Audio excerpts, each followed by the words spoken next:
Hello, I'm Antonio Mora. This is the newsandnews.com Day in Brief. Today's top stories in about 4 minutes today. It's Tuesday, July 17th at 7 p.m. Sometimes you just have to say you're sorry. No ifs, ands, or buts.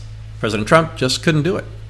The damage control was minimal, more of an admission of a small error. Trump said he misspoke at the news conference in Helsinki with Vladimir Putin once. He tried to clarify one sentence, actually one word.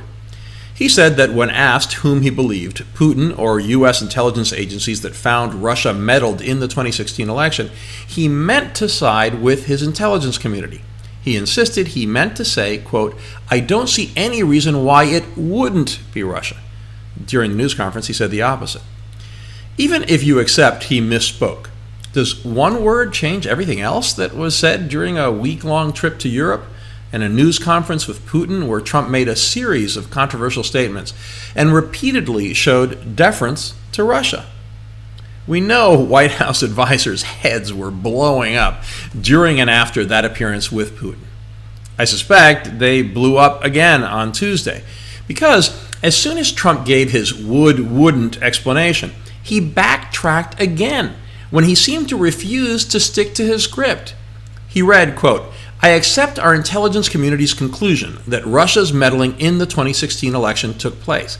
But then he seemed to ad-lib, saying what he's often said before, that, quote, "it could be other people also, a lot of people out there." So while it's important that he praised U.S. intelligence agencies and said they had his full faith and support, Trump reversed his reversal. Contrast him to Paul Ryan, who advocated for more sanctions against Russia and said, quote, "not only did Russia meddle in our elections, they're doing it around the world. Russia is trying to undermine democracy itself." In other news, Senator Schumer called for hearings into Trump's meeting with Putin. Former President Obama gave a major speech in South Africa on the 100th anniversary of Nelson Mandela's birth.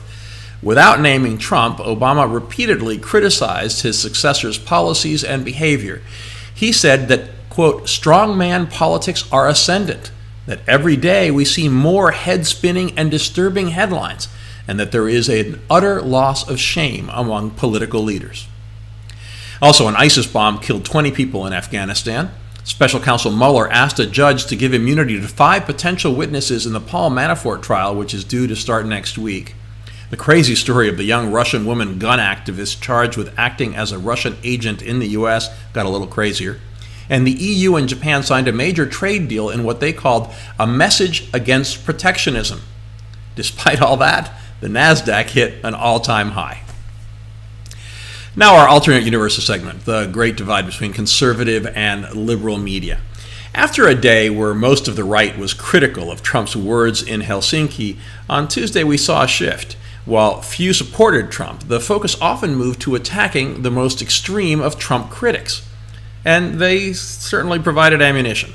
Even if you think that Trump's performance in Helsinki was atrocious, can you seriously compare it to Pearl Harbor, Kristallnacht, or 9/11? Was the president treasonous? Statements like those mostly went unchallenged in liberal media. Ironically, Trump critics often complain he very effectively uses hyperbole to distract attention from stories he doesn't like. Now, his critics' hyperbole is allowing Trump supporters to distract from what many agree is the low point in his presidency. You can find all those stories and much more updated around the clock 7 days a week on newsandnews.com, where you will find all you need to know in one place. Please subscribe to our YouTube channel by clicking on the right of your screen just below this video. Please follow us on Facebook at Real News and News, and follow me on Twitter at AMoraTV. I'll see you again tomorrow.